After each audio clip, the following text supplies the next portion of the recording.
And now, broadcasting on StarWorldWideNetworks.com, it's time for the Cannabis Reporter Radio Show with Snowden Bishop.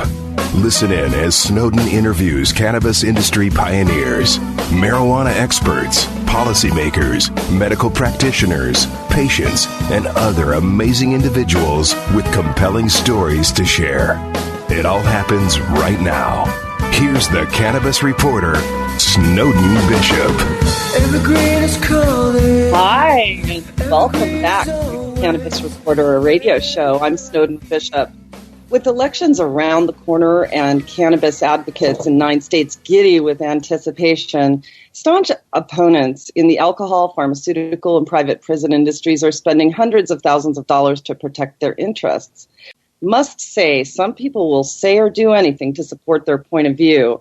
I recently heard Yavapai County Prosecutor Sheila Polk declare that the reason ending alcohol prohibition was acceptable and ending marijuana prohibition is not is because alcohol was legal before prohibition began, and she went on to explain that cannabis was never legal before its prohibition. That couldn't be farther from the truth. In fact, archaeologists recently discovered Ayurveda texts dating back to 1100 BC in India. Evidence of the first use in industry exists in a piece of hemp fiber dating back to 4000 BC. The first evidence of its medical use was circa 3000 BC, and just 3 weeks ago, archaeologists announced that they had found 13 female plants inside of a tomb of a man buried 2,500 years ago in China. Cannabis has been one of history's most widely used plants around the world. Marijuana has been used for centuries in healing, relaxation, and spiritual rituals. Hemp, the versatile non-psychotropic strain of cannabis, has been used for thousands of years with diverse applications ranging from food and medicine to textiles, rope, paper, and in the last century, biofuel, building materials, composites. Hemp is as much a part of the fabric of our country as the American flag, which Betsy Ross first sewed using pieces of hemp cloth. Benjamin Franklin's famed kite was flown with a piece of hemp string. The Declaration of Independence was drafted on hemp paper. Presidents George Washington, John Adams, and Thomas Jefferson farmed hemp as a cash crop. Hemp canvas covered wagons as American settlers crossed the Continental Divide, and Levi Strauss made his first mining outfitters of hemp during the Great American Gold Rush. Henry Ford, a hemp farmer, designed his first Model T using hemp composites and ran its engine using hemp oil fuel. Moms made apple pies with hemp filling, and doctors cured headaches and other ailments with a myriad of hemp concentrates. Despite the fact that it's indigenous to most regions in the U.S. and grows rapidly in adverse climates, including drought, without pesticides or fertilizer, hemp has been illegal to grow freely in the United States since 1937. That's the topic of our show, and I'm very excited to introduce you to our guest. But before we do, Nate Nichols has our Marijuana Minute update with some hemp facts. What do you have for us today, Nate? Thanks, Snowden. Hemp producers across the country have benefited from recent changes at the federal level. Some of the most vocal advocates have been the senators from Kentucky, Senate Majority Leader Mitch McConnell and Senator Rand Paul. In a recent joint statement, they said, "Each year, the United States imports over $75 million in hemp and hemp products from other countries. In fact, we are the world's largest consumer of hemp, with a domestic hemp market of nearly $600 million annually. If Kentucky farmers can capture a portion of that market, those dollars could potentially flow into Kentucky. In the Senate, we will continue to work to support the hemp pilot programs now underway and to help them flourish. We've worked to enact legislation that protects the importation of hemp seeds that are vital to our research pilot programs. We also sponsor, along with Democratic Senator Ron Wyden from Oregon, the Industrial Hemp Farming Act, which would amend federal laws to allow hemp to be grown for industrial purposes beyond just research pilot programs." Robert Hoban, a managing partner of Hoban & Fiola law firm, points out that so far at least 27 states have enacted laws that address the cultivation of industrial hemp. 14 states permit industrial hemp cultivation, and 8 of those allow it for commercial purposes. However, even as the federal government loosens its control over the cultivation of hemp, a new point of contention is emerging. In early 2016, the USDA issued new guidelines that instructed organizations that certify organic farms not to certify any domestically produced hemp as organic until they release more guidelines. Hoban says Various forms of industrial hemp have legally displayed the USDA organic seal for years, and many hemp companies in the United States gained certification to market their hemp products with the organic seal. Yet, the USDA deems organic hemp certification premature. It is evident that confusion exists among the regulatory agencies regarding the distinction between marijuana and hemp and the legality of the two. However, the Farm Bill expressly permits the growing of hemp regardless of other federal laws. Consequently, the recent USDA instruction seems to be yet another regulatory impediment to the industrial hemp industry's effort to maximize product safety, quality, minimize consumer deception, and satisfy the growing national demand for this versatile crop. He asks, if it's legal to grow hemp under federal law, why are we discriminating against nationally grown hemp? And that is such a big problem, and I hope that within the near future, the farmers will be able to take advantage of this amazing industry, because I think it would really help a lot of them to get out of debt. It's such a big industry. Thank you for that. Really appreciate it. I am really excited to introduce our guest, David Bronner, who is part of a family that has been manufacturing soaps using hemp for more than 150 years. David serves on the Vote Hemp Board of Directors, and he's now involved with the Hemp Industries Association, where he serves on the Board of Advisors as chair of the Food and Oil Committee. The Bronner family is also supporting Vote Hemp and the Hemp Industry Association's legal, media, grassroots, and lobbying efforts to re-commercialize industrial hemp in the United States. And I am really excited to have you here, David Bronner. Thank you for joining us. Yeah, thanks for having me. I know that your company is also a founding sponsor of Hemp History Week, which is something that was launched 6 years ago in May. Tell me a little bit about that. Yeah, well, Hemp History Week, it's kind of a promotional marketing, education, awareness campaign. As prior comments, noted the historical importance of hemp in the United States. Basically it was our third most important crop by acreage. It was basically one of the first laws of Jamestown. The first colony was it was illegal not to grow hemp. You had to use 10% of your farm to grow hemp, and it's just been part of the fabric of American history. But with the 1937 Marijuana Tax Act and the prohibition of marijuana and subsequently industrial hemp, the government basically systematically eradicated historical references, to the point that the Smithsonian historically, for the last 50 years, in their fiber exhibit, has no mention of hemp, which is incredibly absurd. And Jack Hare in his seminal work, The Emperor Wears No Clothes, did just amazing work uncovering the rich history of industrial hemp and its importance, and that the founding fathers all were hemp farmers, and all our clothes were made out of hemp. The canvas-covered wagons going west were hemp. Everything was hemp.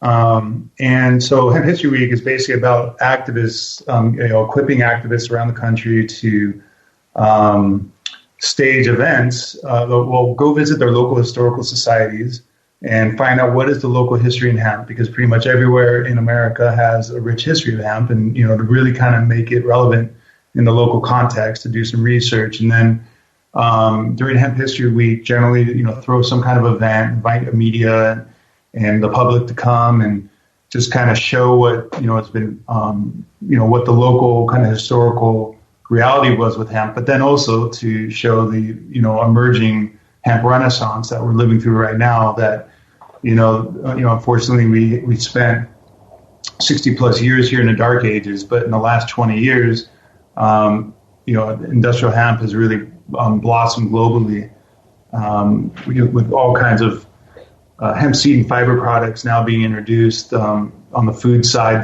the really high omega-3 essential fatty acid in hemp. Hemp is one of the few vegetarian sources of omega-3, which the American diet is chronically deficient in, and people will be, especially people over 50, they'll be on these fish oil supplements to get their omega-3.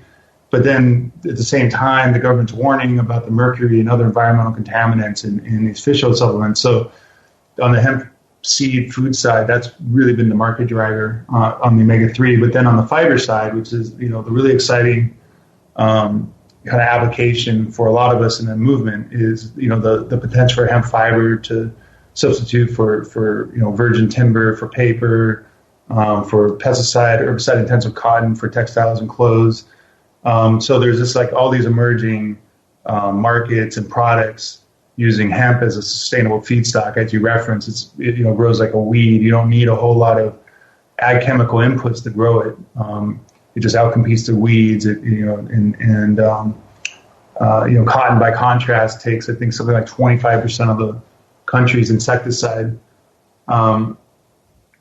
So Hemp History Week is just, it's about just really showcasing the current marketplace and the current products, and then also, bringing more political pressure, equipping the public and activists with the tools and directing them to the website and to the Vote Hemp website so they can call up their senators and federal and state elected officials and just, mobilize pressure.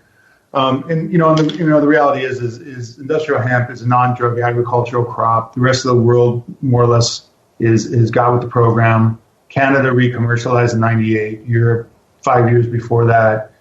And, unfortunately, we're just in the kind of heart of darkness here with the drug war. And it's just taken way longer than any of us thought to make the kind of progress we're finally making.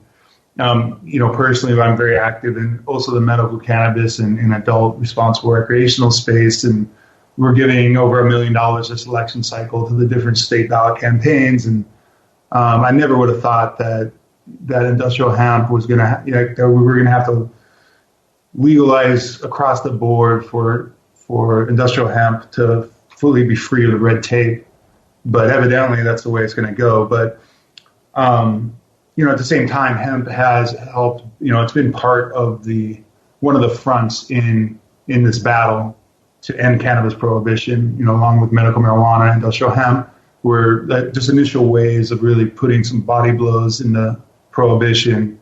And so, it's been good in that respect as well. But it's still, really disappointing that in 2016, the last year of Obama's second term, we're still kind of in a situation where we're limited to pilot programs in friendly states like Kentucky and Colorado. I mean, it's great that we've got, Senators McConnell and Rand Paul and other champions kind of with us. And, obviously it's inevitable. And we expect within 6 to 12 months, this whole charade is going to be over and we'll, be fully able to compete in the global marketplace, and not just hand the largest market for hemp fiber and seed products to the Canadian farmers and Chinese farmers and European farmers.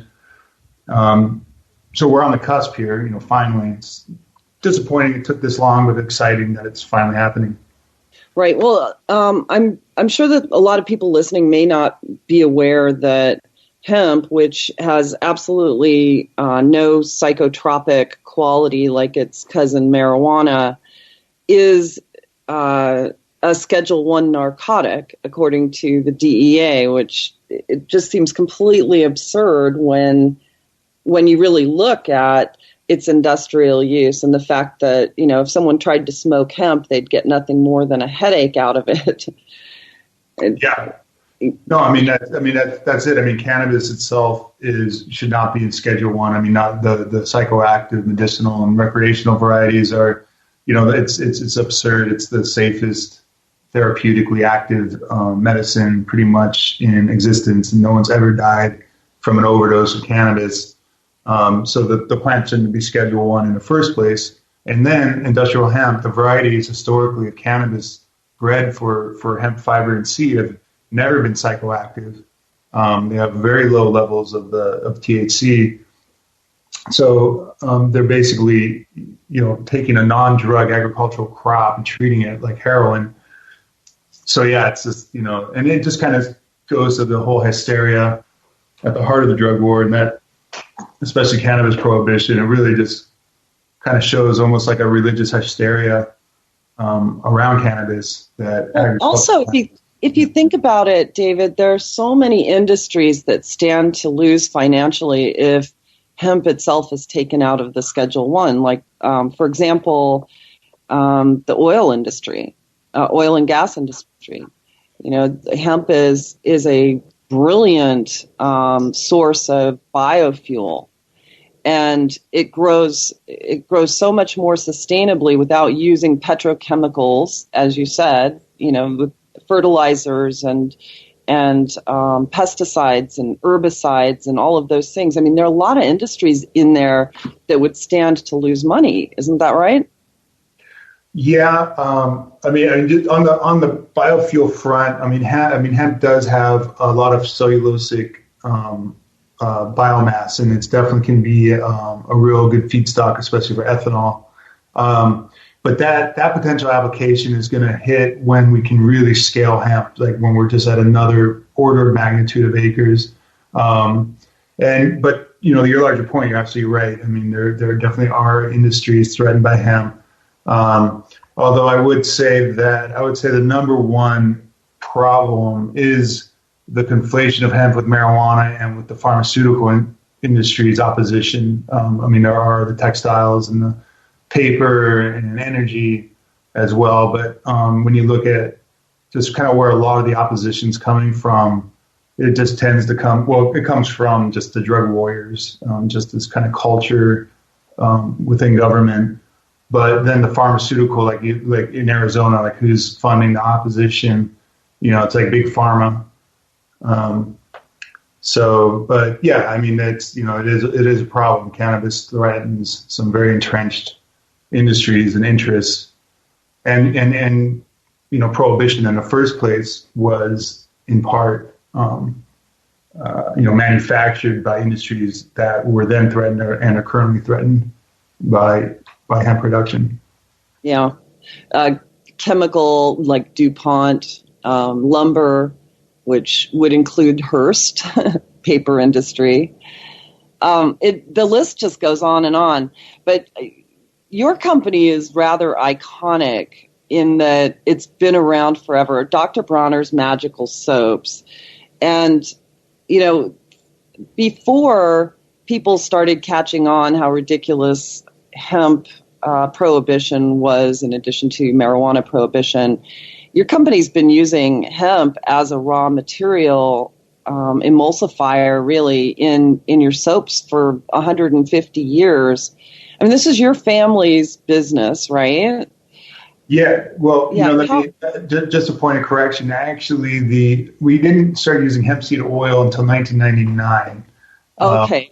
You're absolutely correct. My grandfather's grandfather started the first soap manufacturer in 1858, a German Jewish soap making family in southern Germany. And the enterprise, we actually had 3 factories by the time, unfortunately, with the rise of Hitler and my grandma coming over, the factories were Aryanized, and Dr. Bronner's parents were killed. And, you know, he brought his natural concealed soap recipes with him to America. And out of the tragedy of the Holocaust, you know, felt urgently called that the next Holocaust in a nuclear armed world we're all going to perish if we don't realize our transcendent unity across religious and ethnic divides. And that's the moral ABC, and that's a philosophy on every bottle of soap we sell, is basically him showing how the spiritual giants of every spiritual tradition were basically saying the same thing, that we all have to get over ourselves and get down with each other and the divine source we're all children of. You know, when I came in, like my granddad, I actually came up working for my dad, and he had his own separate company, although he oversaw the soap manufacture for my granddad. And my granddad got sick in the early 90s, and my dad was running his own company and Dr. Bronner's in the 90s. And then my granddad died in 97, and my dad, unfortunately, was diagnosed with cancer shortly thereafter, and died in 98. But not before I'd already decided to come and work in the family company, and was able to really spend a lot of really quality, amazing time, trying, you know, really learning the ropes. And But one of the first things, and we talked about this, is like, I was like, hey Pop, the hemp seed oil has got this amazing fatty acid profile, and my dad, being a soap maker, he's like, wow, check this out, the omega-3, omega-6, this is really interesting oil. And we were, did some customer trials with evaluating it as a super fatty ingredient. And what we found was that it made the lather much smoother and less drying, just a little bit, not too much. You didn't need that much, but just a little bit really improved the kind of skin feel and after feel of the soap. So in 99, we actually started to incorporate hemp seed oil into the basic recipe, which, was the original recipe is basically coconut olive base. So just bringing in a little bit of hemp seed oil and swapping in for a little bit of olive oil. That happened in 99. And this is right after Canada had re-commercialized. We thought that America was about to do the same. Like everyone, we're hoping that Gore was going to win, but then we got Bush and that whole nightmare, and got into a huge fight with DEA, who tried to ban imports of hemp seed oil and all that. But truth be told, we liked hemp seed oil and industrial hemp in general, just because it's such a nexus of both environmental and drug reform, or environmental policy and sustainability, and a way of opening up space, in the culture. Now it's kind of not a big deal, but back then, putting hemp in the soap was a big deal. There's a lot of resistance. Yeah. There were a couple of like the Body Shop, for example. They started using some hemp products, or some hemp material in their products. But something that you touched on that I want to get back to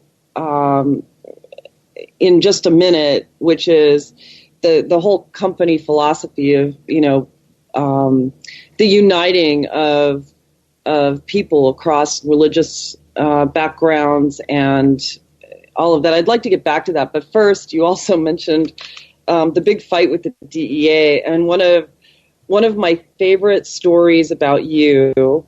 I wanted to mention. I actually wrote about it 6 years ago, but it was you were there in front of the DEA museum in, I think that was it 1999 or something like that?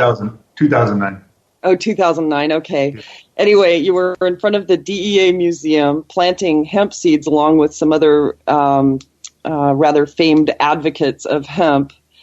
And they arrested you at that time, and you were heard on video yelling out that your children are going to look back on this time and think that everyone was crazy. And that just sort of summed up for me the absurdity of the entire prohibition and how ridiculous they would arrest anybody for having hemp seeds in the front lawn of the DEA. Tell me about that day. Yeah, no, absolutely. I mean, it was, we were in the second year of Obama's first term, and I think everybody was pretty dang disappointed by that point that, Obama was a whole lot less progressive than we all hoped, and that he had not removed any of the drug warriors that were driving policy under Bush. Cannabis policy was, he was going after the dispensaries, and I remember Jack had a stroke on stage up in Portland, and it was just a frustrating time. It's like, God damn it, and so that's when we kind of like we got to kind of put this in their face. And actually, that was, I think, the first Hemp History Week too, that we so we dug up the DA's lawn, and at the same time we had actually discovered in the Lester Dewey diaries that Lester Dewey was the USDA's own research chief scientist and researcher, who in the turn of the century was conducting hemp field trials to optimize different hemp strains for different, product applications. And that field, the Arlington Fields, was where the Pentagon is now sited. So that the government's own hemp fields is where they built the Pentagon. And so, like, we were kind of dug up the DA's lawn, highlighting, at the same time as we were highlighting, the hypocrisy of government policy with regards to hemp, that the government's own, was growing hemp right where we were digging up the DEA's lawn and getting arrested, 100 years later. But yeah, and we made ceremonial shovels for the occasion because we knew the DEA was going to confiscate them. So we put a little message, and it was, American farmers shall grow hemp again. Reefer madness will be buried. And, in honor of Jack Herer. So they took our shovels, and then you were in jail for a little bit and got out. But then we got more shovels made, so we all got shovels, and they got to keep the ones we dug up their lawn with.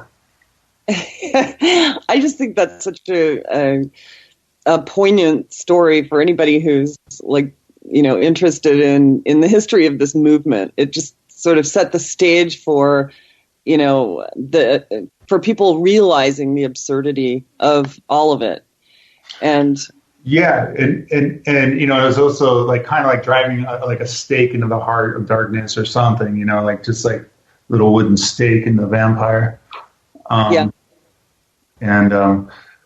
was a moment. And you know what? Here's another moment that's coming up. Is so last year we had our first catharsis. It coincided with the Drug Policy Alliance. Every other year they do a big drug policy reform conference in D.C. And so we had this whole drug war vigil last November, and we got permission. Local artists built a temple, kind of in the Burning Man tradition, with a cage inside and a human figure, and representing all the souls lost to the drug war, their lives ruined and families ruined, and had this very cathartic, a whole weekend of people coming out and speaking about all their horrible experiences and the injustice of the drug war and cannabis prohibition. And then on Saturday, and I think November 18th last year, we burned the temple in this kind of cathartic release, and then had a lot of Burning Man DJs and infrastructure and art, and did this big raid right on the Washington Mall, right by the memorial. And I bring this up because we're doing it again. And this time it's going to be Veterans Day, November 11th to 13th, with November 12th being a big night. And it's going to be right on the Washington Memorial. We're bringing two huge art cars, Abraxas and Anti-War Machine, from the burn to the Washington Mall. And it's going to be in a pretty intense scene. And the theme this year is about healing trauma and the journey home from trauma, and about how cannabis, it's such a medicine for controlling the symptoms of PTSD, and so many veterans don't have access. So we're going to do another big event. But, it's really important to activate, right there in the kind of in DC. And, another thing we did is our director of social action is Adam Eidinger, and he was the campaign manager for the 2014 cannabis legalization effort in DC, and which we were the primary financial backers of. But, and then I guess one more thing that was kind of fun is in 2012, 3 years after we dug up DA's lawn, Obama still hasn't done anything. And, the hypocrisy is that Obama, as an Illinois state senator, voted three times to re-commercialize hemp under Illinois state law. So, and it was just so disappointing, and he wouldn't meet with the North Dakota delegation. North Dakota at the time was primed to go. They were a totally Republican state, primed to go, seeing all these farmers in Manitoba to the north, killing it with hemp. And Obama just, continued to not, work in good faith and do anything. So I actually, for the Hemp History Week in 2012, in early June, we constructed a cage where we grew out 12 big hemp plants and let them go to seed. And I had a little oil press, and I locked myself in the cage and with an oil press and a PA, and I got towed into position right in front of the White House and some big billboards calling on Obama to let American farmers grow hemp again. and just kind of yelling at passerby and media and cops for 3 hours about, the insanity that my family is sending hundreds of thousands of dollars to Canadian farmers in the middle of the worst recession this country's ever had. Just really bringing attention on the whole, ridiculousness of cannabis prohibition. It's like we're handing this, $100 million market or hundreds of millions to, foreign farmers and processors. Why do you think President Obama is still so afraid to act on this issue? He's just, he's like, he's not a fighter. He has this whole, dream of himself as the great uniter or something. And that's just not what we need. We need fighters. And I think that personally, he's totally with us. He's a good guy, he's maybe a little weak. And just wasn't just politically unable to or unwilling to really engage on the kind of more confrontational and spicy fronts. To give him a break, obviously he had to deal with, a horrible Congress and, the Republican backlash. But, that said, he could have come into office in 2008 and done a lot of damage. He had a mandate. He could have used it, and he squandered it. And it was just really disappointing. So I think just kind of being politically inexperienced and naive, and just not being the kind of fighter that we needed him to be. Yeah. So. Bernie Sanders actually made it part of his platform when he was running in the primaries. And I've tried to really get a handle on what the Clinton camp would be willing to take on as far as that's concerned. And it seems as though their platform has adopted some of the criminal justice reform, which includes working toward rescheduling of cannabis and that sort of thing. But do you think it just doesn't go far enough? Have you looked into it? Yeah, well, I think political change, the reality is that these elected leaders, very few of them actually lead, they follow. And what we're doing here with all these state, campaigns and wins is creating kind of an inevitability, a political inevitability, and opening up the space where the national leaders can, will have enough comfort to do the right thing, and expecting them to lead. Every once in a while you get a leader, you get an Abraham Lincoln or whatever, but that's unfortunately, kind of few and far between. And generally you just gotta kind of win as a movement, state by state, and whether it's gay marriage or minimum wage or pretty much every social movement, and cannabis being no exception. So I think that with Hillary, that 8 years ago I would expect her to be no better than Obama, but I think given after this election, and hopefully we sweep California, Arizona, Maine, Massachusetts. What am I missing? Nevada, Arizona. Nevada. So, we sweep 5 states. And, well, first of all, it'd be pretty great if Obama, with 1 month left in office and nothing to lose, did something dramatic. I'm not really holding my breath, but, there's an outside shot.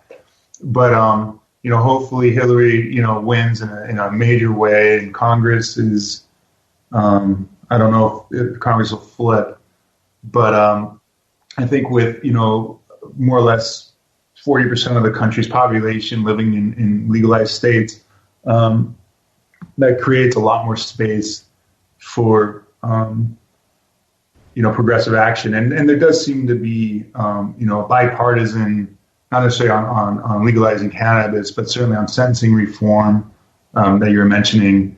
Like, there does seem to be an emerging realization on all sides that sentencing, nonviolent offenders to long jail terms is ridiculous and detrimental.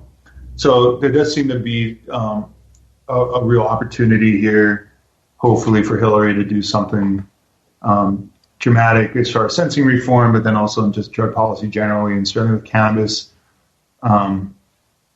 But yeah, expecting her to lead. She's obviously no Bernie, but luckily we do have Bernie, kind of holding their feet to the fire, along with just all the grassroots pressure and state level victories that, hopefully will force or create the opportunities for the Hillary administration to do something, real. Yeah. Well, I look forward to seeing what happens. Do you feel that the fact that it's still federally illegal is actually a benefit while we go through these trial and error periods with the state regulations? Not really. I know what you're saying, and obviously, there's better and worse legalization efforts. Colorado is clearly better than Washington's, and we certainly want to, when we end federal prohibition, we want it done right. But at the same time, we're talking about, how many more citizens' lives ruined, waiting for the Feds to act. And I was just in Nebraska visiting an organic farm, and literally I was 5 minutes on the road in a rental car and was pulled over and searched by 3 state troopers. And synchronistically, there was a 420 mile marker as I got out on it. But, just realizing shit, you're in a red state like Nebraska and you're just kind of screwed till the Feds act. Just kind of a reminder that, we're very fortunate, certainly myself living in California and anyone living in a more progressive state, that there's states that are just horrible. And especially in the South, that, they just have an insane amount of people locked up or have gone through the jail system, a lot of them for, nonviolent drug offenses. And that's not going to change till the Feds, act. So, certainly we want the federal, when we end federal prohibition, we want it done right. It needs to happen, as fast as possible. Yeah, I agree with that. I know that there were a number of presidential pardons that happened over the last few months for nonviolent drug offenders, which at least is one step in the right direction. But, my biggest fear with the rescheduling and passage of, federal hemp laws is that, some of the larger corporations that have been the biggest opponents to legalization on any level will start to take away the purity of the movement as it's happening on a grassroots level, and start to get their fingers in it with the pharmaceutical companies, and I don't know, it might be an unrealistic fear, but it's a fear nonetheless. No, it's an unfortunate truth that, there's no doubt that federal the by far the larger evil here is prohibition. But, one thing that we are going to lose is, there's just a real vibrant, rich counterculture that's been fueled, by cannabis. And that's, definitely you're going to get these kind of, the big kind of profit-driven, soulless operators moving into the space, kind of like any other industry. And that's just unfortunately a fact of American life. But I think, the balance that if you look at like craft beer and wineries and stuff, I think that there's definitely going to be always a space, and more than other industries in cannabis, for the kind of soulful, really fair, organic, quality growers and operators. Everyone's got to be smart. It's going to be competitive. The premiums of prohibition are evaporating quickly. But we are definitely going to lose. We're not. We're going to win, but we're definitely going to lose something in winning. Yeah. Well, I agree with that. And let's go back to the philosophy of your company. You have something on your website called the All One Report, which I think is incredibly timely. And one of the reasons I was so interested in interviewing you, especially in light of what's going on in our election season it's just been astonishing to me. Every single day we're setting new normals for the way Americans are treating one another, and it's just so incredibly depressing to me. But at the same time, I see companies like yours that hold this philosophy that we should really consider ourselves all one. Tell me a little bit about that from your perspective. Yeah. Oh, yeah. So, yeah, right. I mean, so it's, what we're doing is, it's unfortunately, all too rare, but becoming increasingly common that, more and more conscious companies are, really carving out space in different industries. And, we've been inspired by companies like Patagonia and Equal Exchange and, and vice versa. We've inspired others and support others. And there is an emerging, more conscious culture within business. It's still definitely a minority of business, but growing. I am optimistic. It's like when we got your soap. We got soap in a really cool way, and it's all organic. It's fair trade. It's awesome. We use our profits for good stuff. And there's companies like Guayaquil, Yerba Mate, Eco Exchange, Alter Eco, Patagonia. There's these companies that are just beautiful. And people really do need to understand that, like we vote with our dollars, and that we should absolutely be putting our money towards the companies that, take responsibility for how the products they make are produced, the human element, that the labor is respected, not exploited, and the earth is not harmed in the manufacturing and in the farming.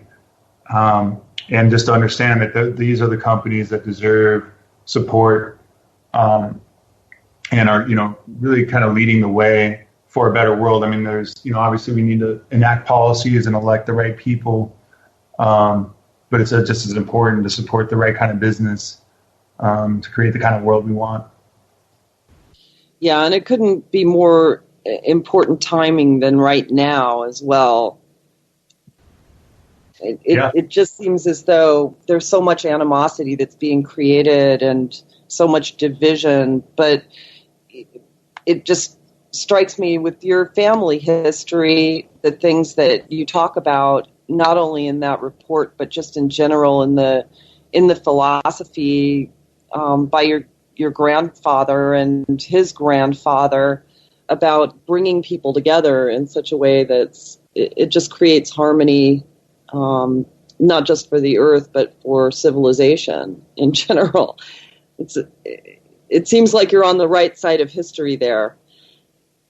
Yeah, no, I mean, hopefully, obviously we've got some massive challenges ahead of us here with climate change and, just figuring out how to collectively live in a way that is sustainable over the long term and,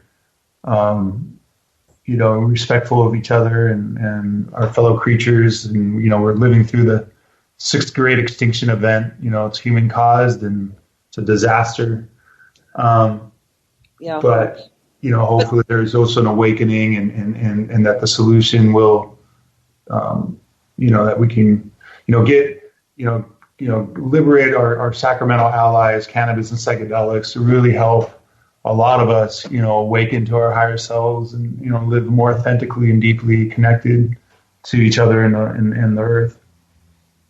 Yeah, and from an environmental standpoint, I think that there really couldn't be anything more important toward fighting climate change than instituting hemp farming. I think that because it is a carbon positive plant substance and it can actually be restorative to brownfields and nutrient depleted soil and that sort of thing. What do you know about that? Well, there's no doubt that hemp does lend itself to more sustainable production, but I think it's definitely important that that any crop can be grown in a regenerative, organic way that builds soil organic matter, that produces food in a healthy way, and especially with climate change, that that up to a third of excess atmospheric carbon is from mismanaged soils, from farm and rangelands that have been overgrazed and overfarmed and farmed in a way with all these chemicals and fertilizers and pesticides, so that soil biota is dead and gone, and all the carbon locked up in all this living soil is now up in the air.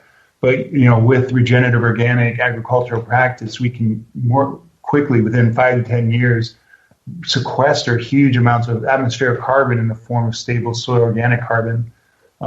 Soil is the largest land-based sink for carbon.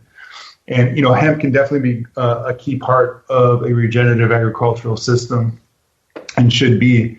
But it's, important that all crops can be grown in a sustainable fashion. Even palm oil, like hemp generally symbolizes, everything righteous and sustainable about agriculture, and palm, everything evil and destructive.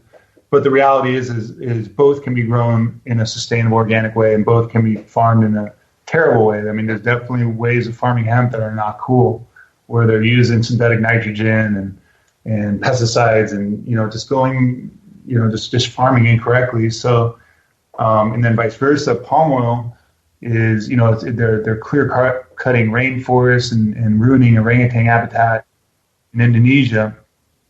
But palm, there's nothing about it that, it's actually a really high oil yielding palm, and if it's grown correctly, it can be a very sustainable crop.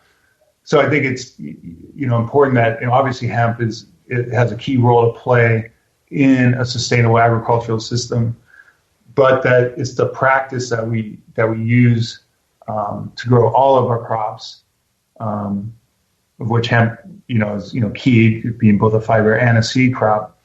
But that the organic regenerative practice, I mean, that's the important dynamic to really support, in all the foods we eat, everything we buy, all our clothes, look for that organic regenerative option.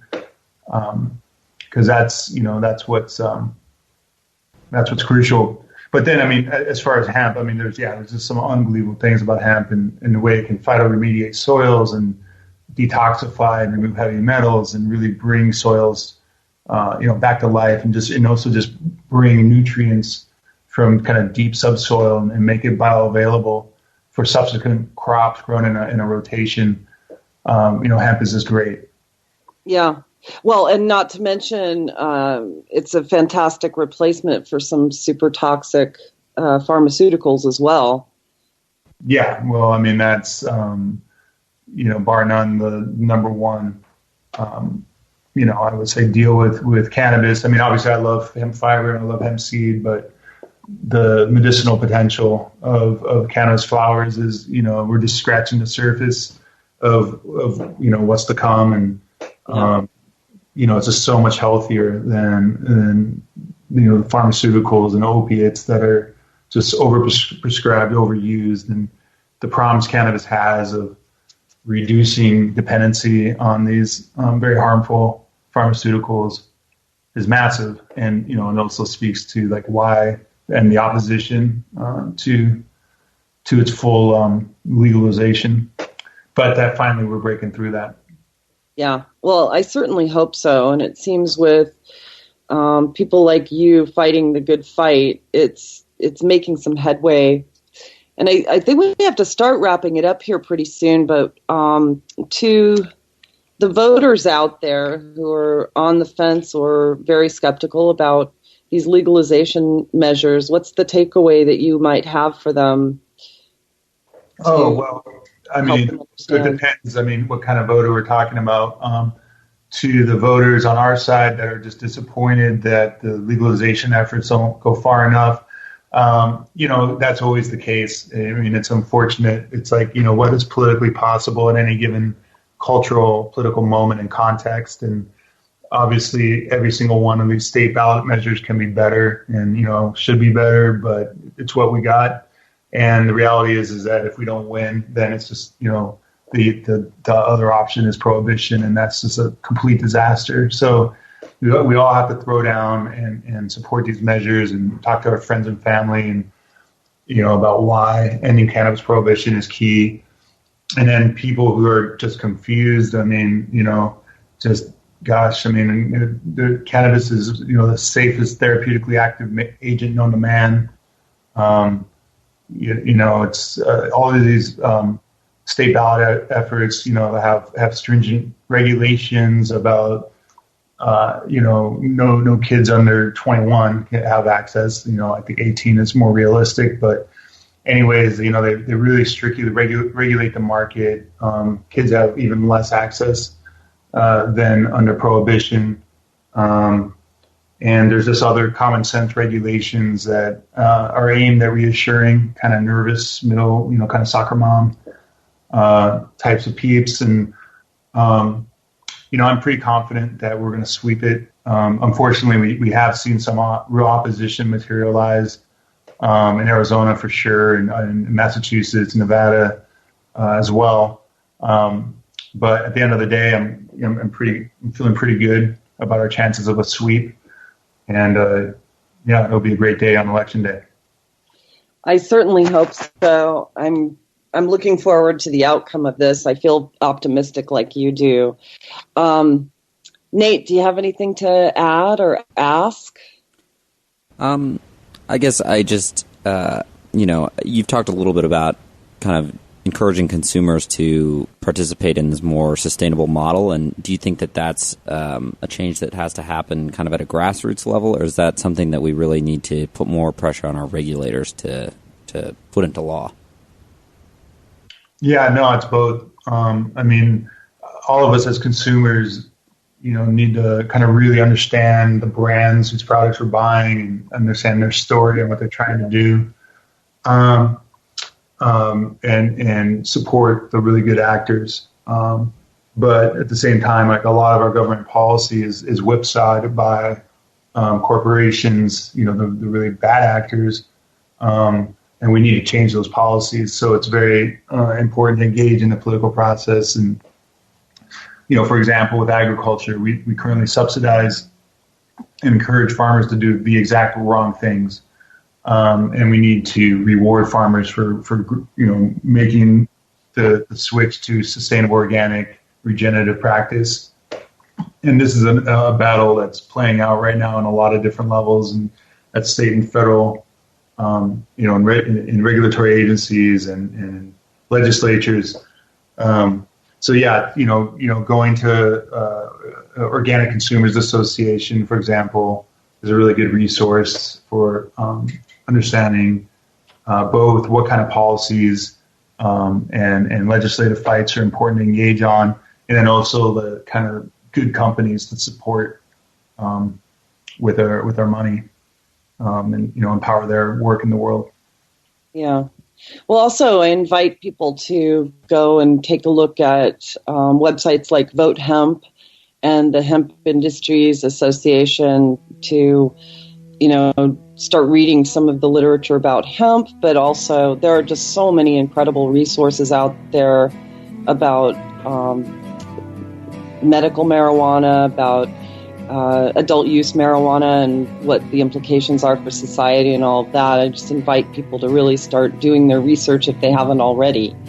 And well, I want to say thank you so much for joining us today. I really, really appreciate your insights, David, and I'd really like to keep in touch with you about the work that you're doing and, continue the discussion in the near future. So, Right on now. Thank you for having me. And, for sure. I mean, hopefully we're going to be in a whole other different, better world, after the election, and things will just keep getting better. So. Yeah, absolutely. Well, thank you. That's David Bronner of Dr. Bronner's Magical Soaps. And David, your website where people can learn more about you is drbronners.com. Is that correct? Dr. Bronner without the S. So drbronner.com. Okay, that sounds good. And look for the link to the All One report, which I think is fascinating and really sets the stage for your philosophy. And if you'd like to learn more about today's show and the topic, visit us online at thecannabisreporter.com. and click broadcasts to find today's episode with David Bronner. I'd also like to thank Nate Nichols for our Marijuana Minute update, and a million thanks to our producer Wendy West and the team at Star Worldwide Networks for making us shine. And thank you all for listening. Tune in next week, same time, same place, for another episode of the Cannabis Reporter Radio Show. I'm Snowden Bishop, and until we meet again, stay safe, stay informed, share what you've learned, go to the polls, and make it a great day.